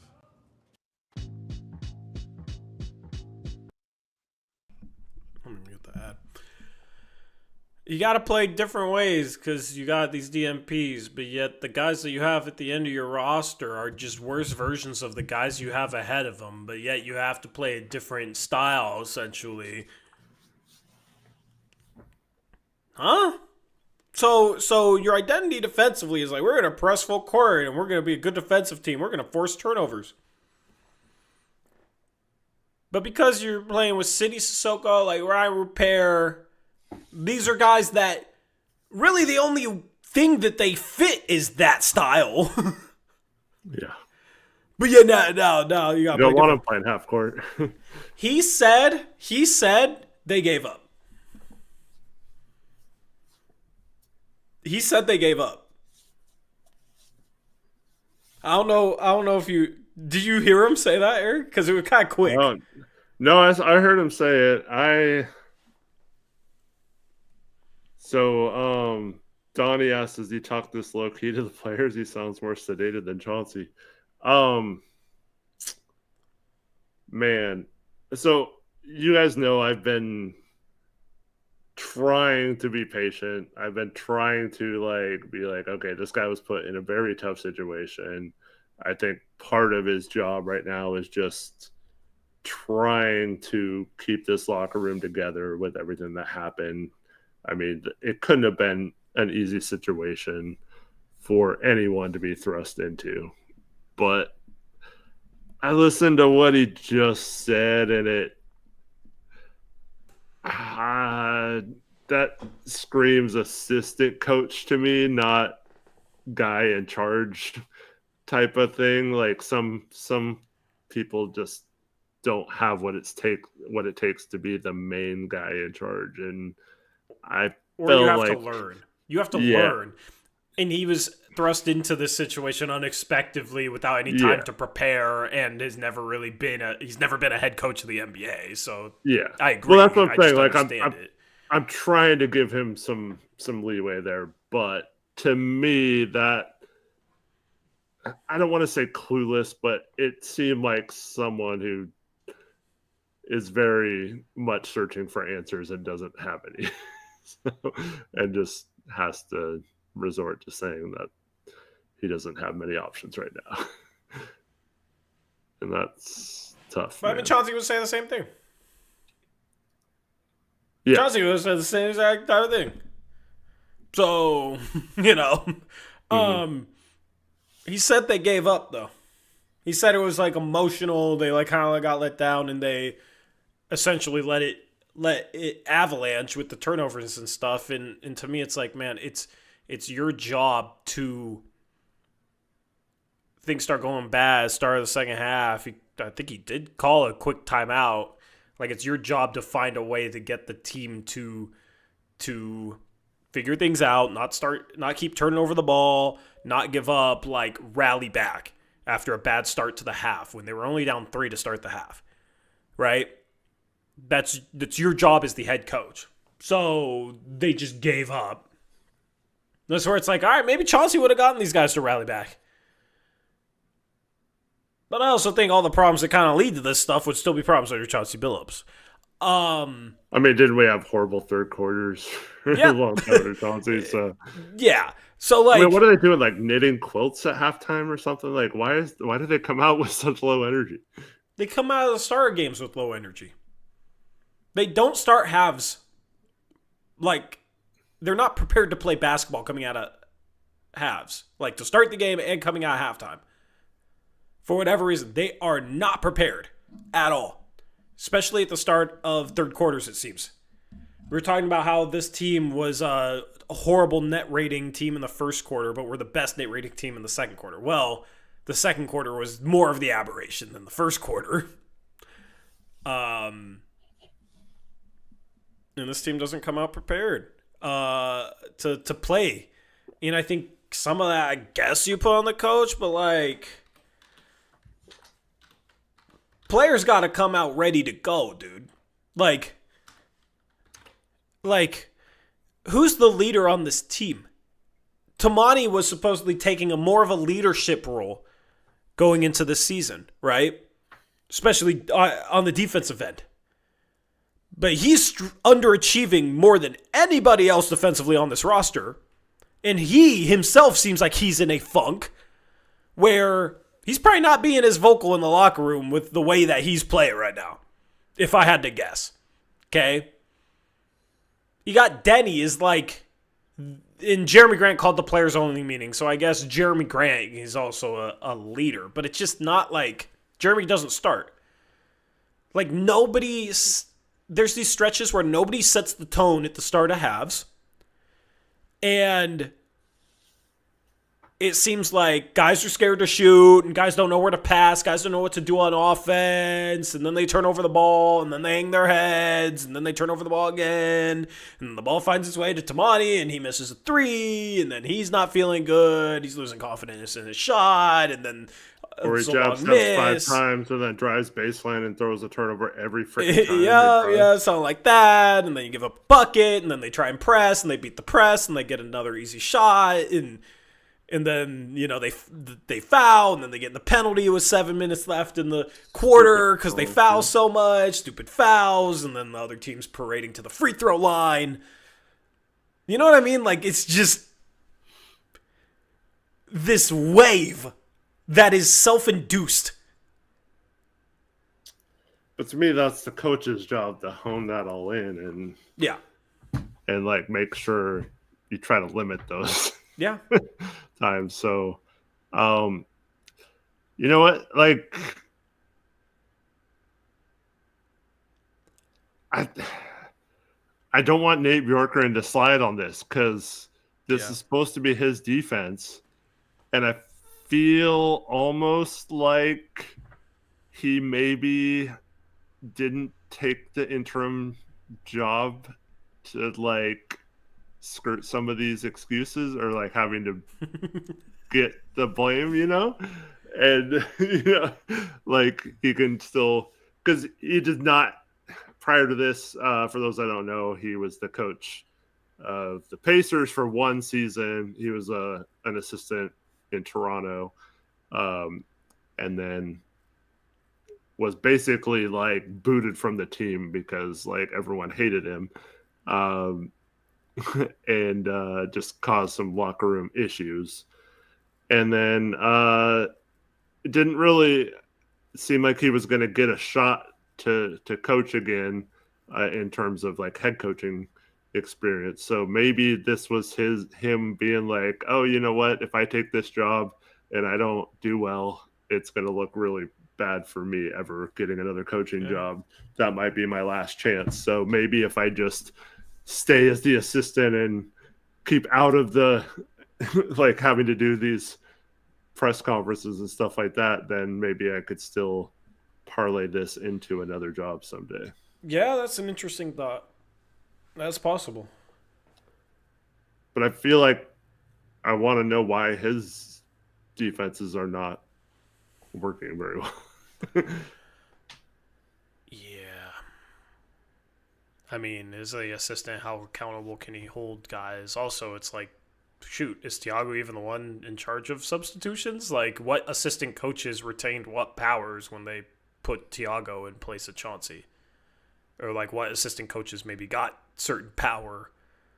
Like, what's the power dynamic? He said Caleb Love played 32 minutes like that wasn't his decision. Like, dude, I mean, I assume as the head coach it is his decision, but also it's like, maybe he, as a first-time head coach, thrust into a situation like he wasn't able to prepare for. Maybe he gives that power to somebody else. Like, that's possible. I don't know. That's a question I would like to hear. Like, all right, who has the decision-making power? Like, who makes the decisions on the lineups and rotations and substitutions? Because I could see Nate Bjorkgren being that guy. I don't know. I assume it's Thiago, but I'm not for certain. Per Cold. Cold does it from Cold's texting an assistant on the bench, like subbing. No, he's usually sitting right. Like, oh yeah, he doesn't need a text. Yeah, he's just maybe he has like a pitch calm. He has like a pitch calm. You know, under his suit where you just press a button and it's City Sissoko. Press the button and City Sissoko gets subbed in.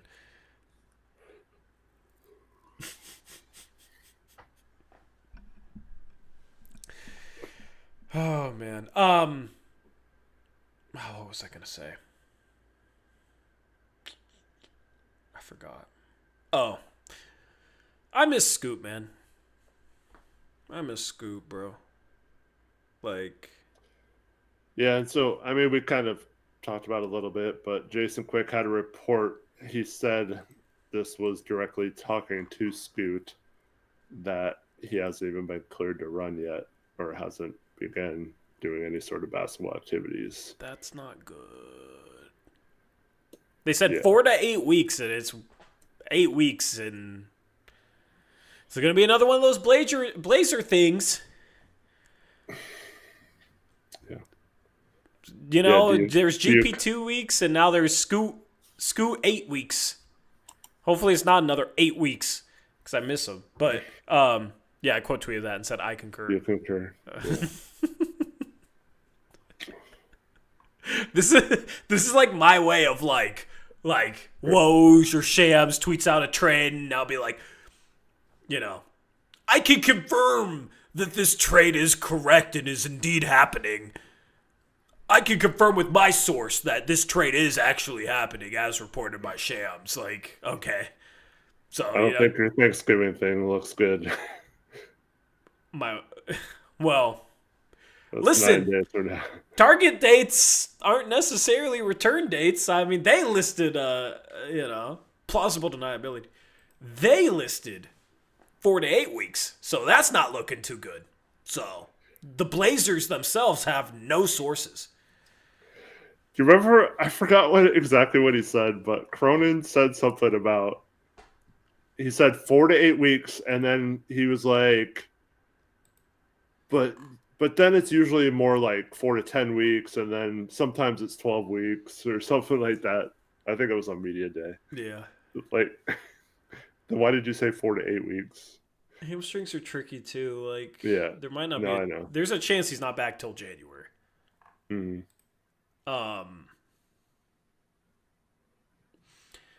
I miss him because I think at least he brings some energy. He brings some pace, and this team needs some freaking pace right now. He brings dribble penetration, and he brings three-point shooting. Shoot, man. His three-point shooting would be like a godsend to this team right now. His three-point shooting would be amazing, just because he's close to average. Just because he was a 35%er last year. 35%, as you made with the Mariners analogy, seems like Steph Curry. Yeah. Like, Denny Avdia is shooting what? 38% from 3 this year? I forget what it's at. I think it's declined a little bit lately. Let me look. Denny Avdia this year, 37.5% from 3. It might as well be 47.5% from 3 as far as I'm concerned. Like, wow. You mean to tell me you can make a third or even a little bit more than a third of your threes? Somebody should tell the rest of the team. But yeah, like, Scoot has the combination of dribble penetration, plays with pace and transition, three-point shooting, and, like, not completely stupid playmaking where you're passing the ball to the other team constantly. And he can make players around him better. Like, those are all the traits we kind of need right now. Like, I know people miss Blake Wesley, but when Scoot's healthy, Scoot's playing over Blake Wesley. As he should. Like, Blake Wesley plays defense and can push pace. Like, he has those two traits, but he doesn't have the shooting trait, which is sorely needed on this team. And he doesn't really have the passing playmaking trait that Scoot has. So, those combinations of things is going to be very nice to have on this roster once he's healthy. Yep. Trevor says, didn't Scoot pass the ball to the other team on one of his first plays of his career? What the hell are you talking about, Trevin?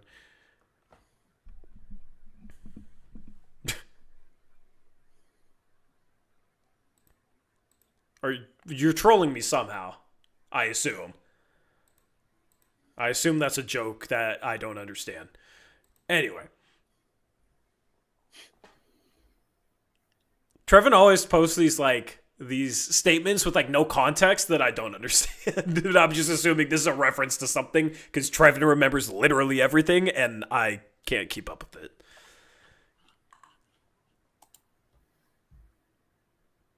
That's the Trevin experience. Hating this team's lack of effort in nearly every area. I hate to say it. They are crap and Thiago's coaching is effing horrible. Yeah, I don't. The effort is slipping. I mean, he said they gave up today, so their identity was we're going to play hard for 48 minutes, and now it's not. They lost that. It was good. We're going to play defense. I looked at dunks and threes. They're a 20th adjusted defensive rating team. They're in the 20s now. We're going to have all this movement. Well, the system you run theoretically has movement, but in practicality gets very stagnant. Yeah, all their goals and statements, they are not coming close to achieving right now, and it's beyond just, oh, we have Blake Wesley and Matisse Thybulle injured. What are we supposed to do?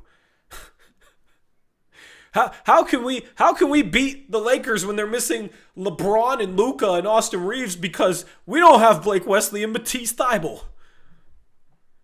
Yeah, I don't know. Anyway, I'm in a ranting mood today. But let's do Tankathon. Let's get out of here.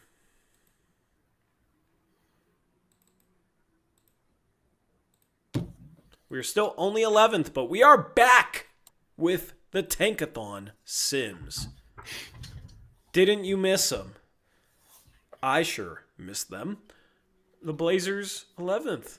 I mean, listen, if they keep this up, we are only... They waited too long. We are only 2.5 games out of 6 best odds. There's a lot of players at the top of this draft that would look good in a Blazer uniform. Or we get a top pick and we trade it for Giannis. Because Milwaukee is starting to struggle too. I forget who it was, but someone in our group chat posted a sim they did, and Memphis ended up with 1-2, and we were 3. That's insane. Because Memphis has Orlando in their own pick. Yeah, that's crazy. Doesn't Memphis have the best of Phoenix and Orlando? Something like that.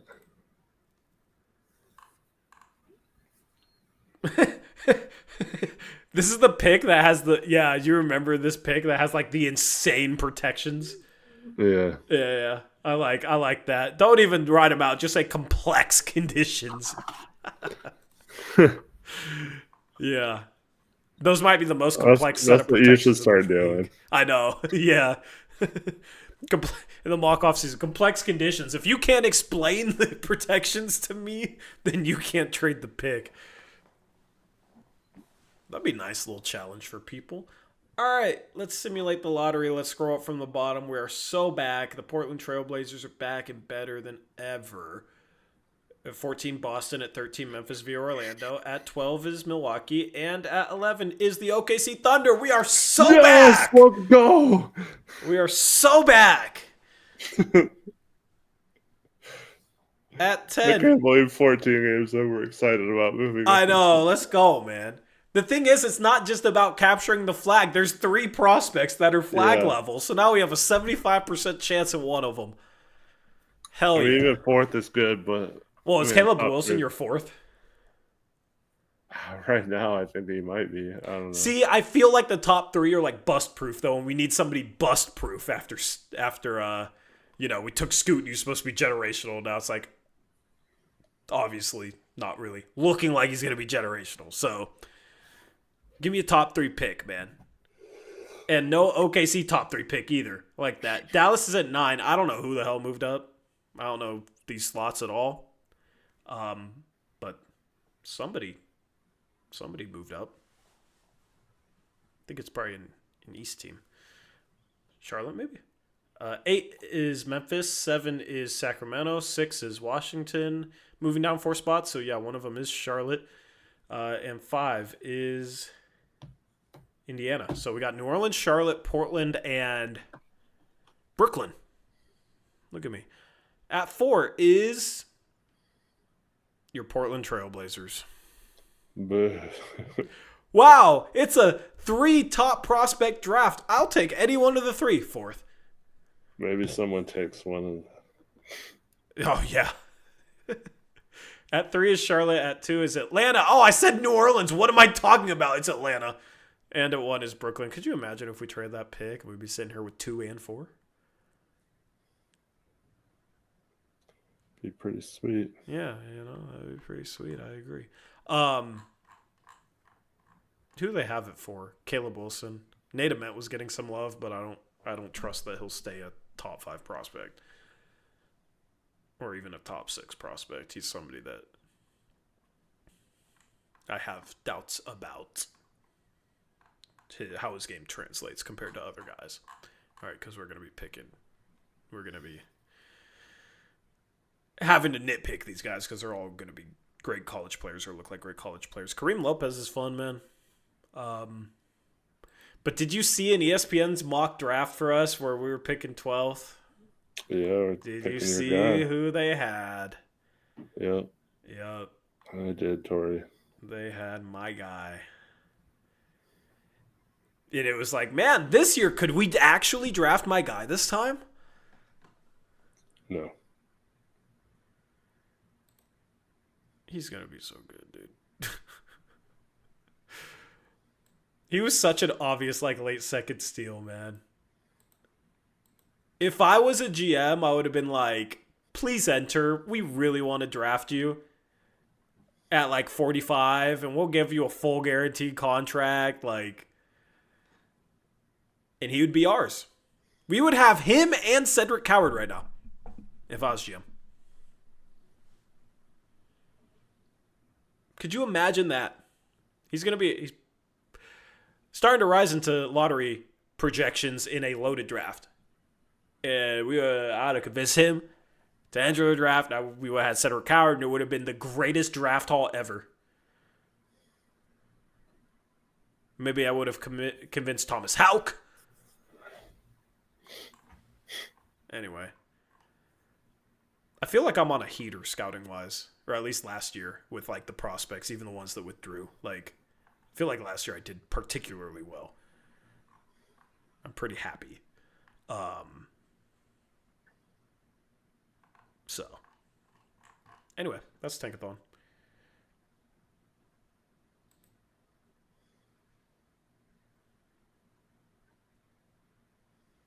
Yeah. When somebody said Avdalis, I thought someone was butchering Avdia's name. Yeah, Avdia and Avdalis. Hell yeah. The Avdas. Since now we need a new starting small forward. No, just kidding. Tumani will figure it out, right? Right? Use promo code Uprise on Sleeper. Free $20 deposit. You literally can just use the promo code. You'll just have free $20 waiting for you. You don't have to do any credit card stuff or nothing like that. You just use the code. Download the app. Get a free $20. Free $20 entry. Place it on a parlay. Maybe win $100. And then you can, buy maybe courtside seats in March when the Blazers are tanking again. All because you used the promo code Uprise on Sleeper.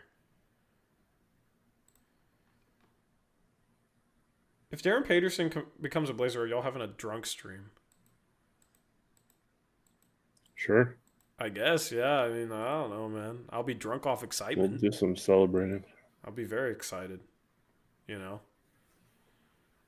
Very excited.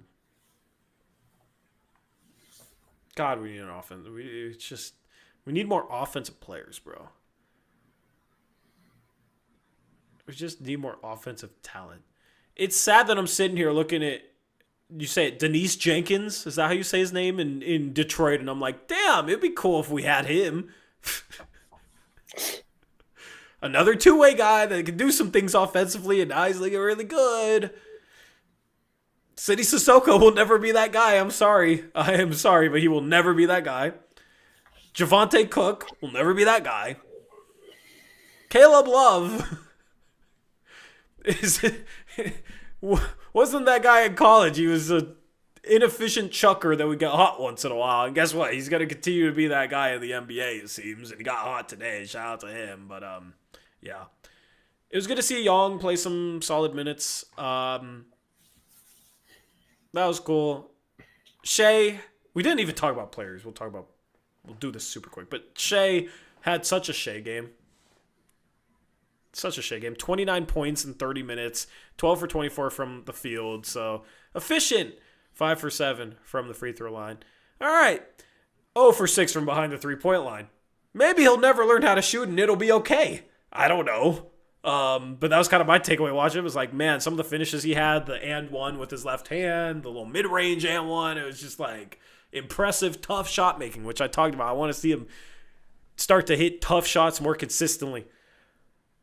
And he hits the tough shots around the rim, and then he misses the wide open threes. So I guess I'm getting what I asked for.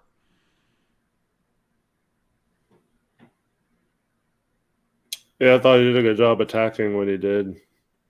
The times he settled for threes, I was a little frustrated, but man, it's got to be annoying driving constantly into three people and not having anyone reliable to kick out to. Part of me thinks he kind of enjoys it.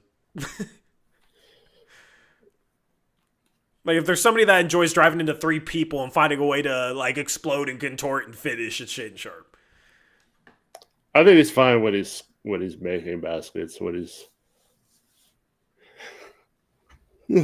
struggling or not getting any foul calls. I think he gets frustrated, but yeah.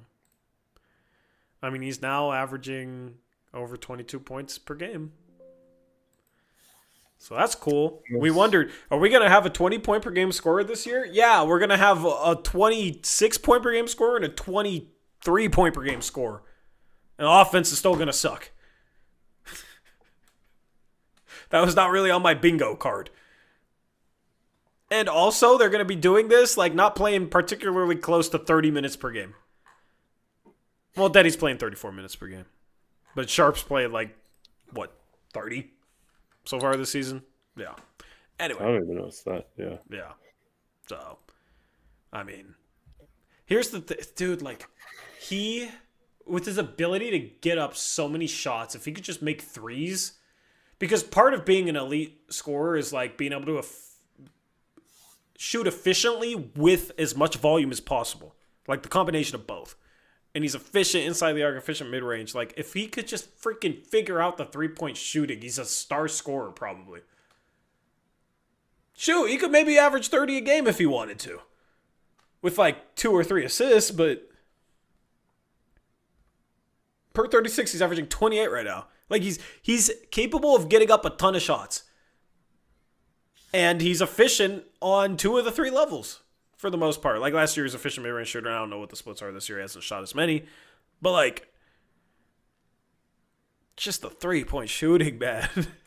Like, why is it so bad? Why is it so bad? I'm losing faith in the three-point shot. Like, it's just not showing any signs of getting better.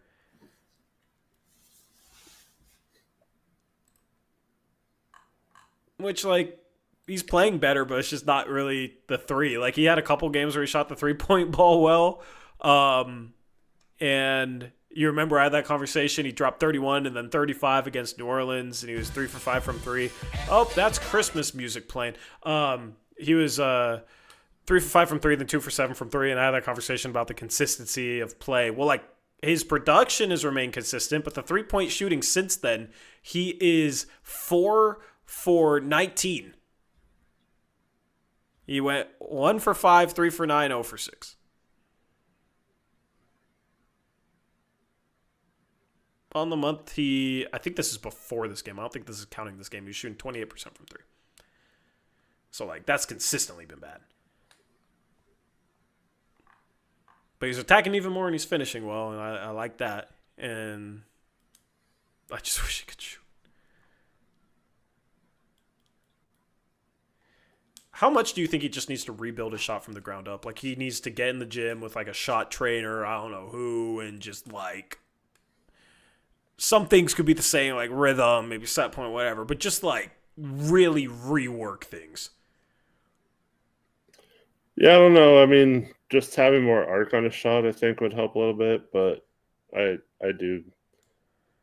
would say this for anyone shooting as bad as he is on that volume. That something should be tweaked or reworked. Yeah. He needs to find a way to not miss short so much. Because honestly, if he found a way to shoot threes better, like, he's easily a star. I mean, I think that's like the one thing holding him back. Like, is he easily a star though, or is he Cam Thomas? I mean, Is he's Cam averaging Thomas a star? 22 without a 3-point shot. Yeah, I mean, but if he's averaging like 28 to 30, what did Cam Thomas average last year?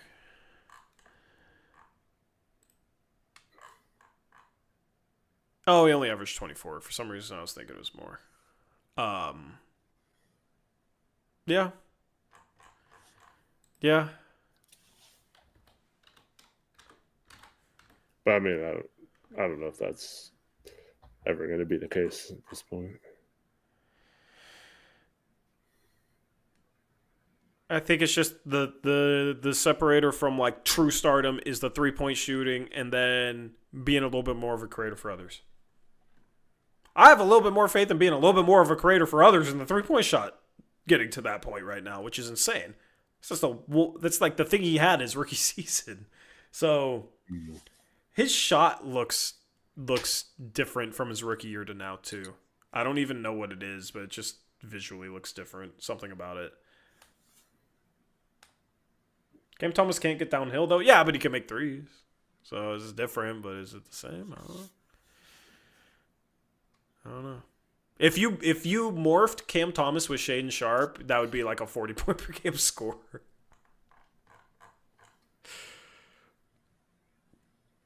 But yeah, I mean, Sharpe's going to have to be more efficient before it results in winning. But I mean, he was efficient today. He had 29 points on 24 shots. He's had efficient games lately. It hasn't really been like overall efficiency because he's really good inside the arc. He had some really tough finishes today. So, if he's able to score 25 and it's like he's struggling to shoot the 3, but he's crazy finishing inside the arc, it's still like productive scoring, but basically it just becomes like, okay, he needs to drive all the time, not shoot threes. And I don't want it to get to that point because that can be kind of limiting. And defenders are still like playing out on him despite his lack of shooting. So if he stops shooting threes, then yeah, obviously. So he at least needs to shoot the open ones, but he's not really making the open ones. So I don't really know, man. He just has to shoot better. It's that plain and simple. Whatever he has to do to figure out his 3-point shot, whatever this organization has to figure out, this organization should be hell-bent on trying to figure out how to get him to make threes.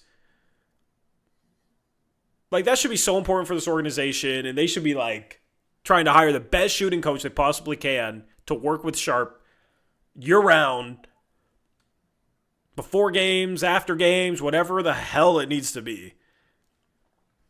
It's very important. So, because he does other things, man. He does other things well. Tori, do you feel like they managed to stop Denny too easily? I mean, he has 3 defenders waiting for him because his kick-out options are City Sissoko and Ryan Repair and Chris Murray. So, yeah, it was easy for them to stop him, but it wasn't Denny's fault. It was, look what he has around him. So, anyway, Klingon Beast on the boards. Good job. I like the energy he played with more than any other player tonight. Like, his energy was better than anybody else. Chris, 25 minutes, 3 points, 4 boards. I know he had a couple good games at the start of the season, dude, but he just is not an NBA player to me. He's just not. Yeah, we needed him to step up tonight, like Tumani. Unfortunately, he didn't really have a very good game. I mean, he was 1 for 2 today, and he was a 31%er coming in today after going 2 for 2 last game, so his percentage is in the 30s. Round of applause. We made it to the 30s. Teams still aren't respecting it. And it's literally, he's struggling. He's barely shooting 30% off of wide open threes. Completely wide open, towing the line threes. Unless he would hit that side step. I wanted him to shoot it just to see what it looked like. Like, that was, in a game like this, that was the time to just experiment with that. But, does Chris have the worst jumper on the team? No, City Sissoko does. Like, at least Blake Wesley can, like, hit the front of the rim consistently so that sometimes it will bounce back to him. That's more productive than City's jumper.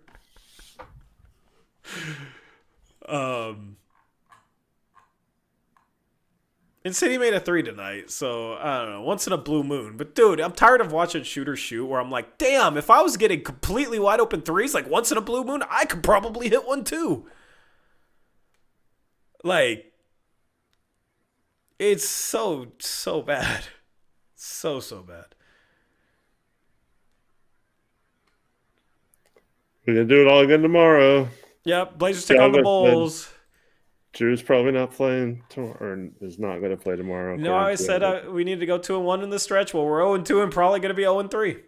Yeah. I would take the Bulls. And then the Blazers go out on the road, and I get to watch them lose in person. Like, this is let's predict this. When is our next win, Eric? With our schedule. All right? I'll start rolling through the schedule. Stop me when you think we finally win a game. And it should just be gut feeling because we're probably not going to be favored in a lot of these games. All right? Tomorrow versus Chicago, at Golden State, at OKC, at Milwaukee. There you go. Yeah, they'll do it for Dame. For Dame's revenge. Yeah, that's our next one at Milwaukee. So that would be a 6-game losing streak. That would be losing 8 of 9. They're going to let Kuzma score like 40 and Ryan Rollins. Dude. 7. Yeah, we're not winning that game. Ryan Rollins is going to go off for 40. Kyle Kuzma is going to have a rebirth. My prediction is November 26th versus San Antonio because Wemby looks like we'll be out for that game. And we might be healthier. Just hope the season doesn't get too far away from us before we get it together. Do you think it will? Final question before we wrap this up. Do you think this season is going to go down the route of getting too far away from us? It's not trending very well right now. Because that's my feeling right now, to be honest. Yeah, it really feels like that, but I'm trying not to be pessimistic, so I'll say hopefully not. Well, of course, hopefully not. That's not an answer. Yeah. I do feel like it's not the vibes aren't good. I do feel like the next, like this past stretch that they're on, and then the next 9 games is going to be like basically really, really tough to recover from. But I mean, then again, we still will be probably in the play-in race. I mean, the team behind us is Utah. We're 2 games ahead of the Clippers. We're still 9th. But I think after these 9 games, we're going to truly be like 8-15. Yeah. I think there's a possibility we're like 7-16 type stuff. So is that still good enough for the 10th seed? I hope the Clippers pass us. I don't want OKC to have a chance at a top 3 pick. Yeah. That's disgusting. Yep. That would just piss me off. So, anyway. Well, thanks everyone for watching. We'll see you tomorrow night, hopefully. Yep. Same channel, a little earlier since it's not at 8 o'clock. I know. Start. Beautiful. At least, at least this will keep me going until baseball season's back. God, I can't believe I'm saying that. I'm also kind of joking. I want the Blazers to win, but I'm ready for baseball season.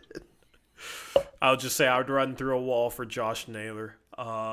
We need our version of Josh Naylor. All right, chill guy, smart, high IQ. Occasionally will get pissed off and can cuss himself headbutting someone. We need somebody like that. I don't know who the NBA comparison to that is, but yeah, we should all.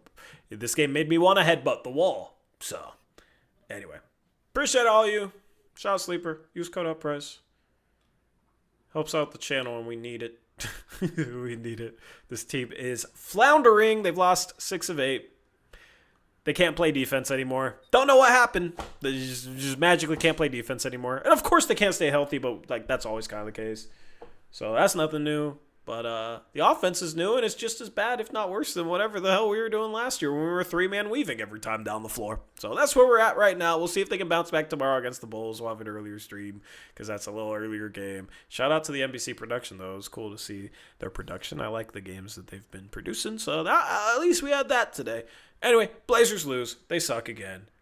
And we're out of here. Until next time. As always, peace out. Go Blazers!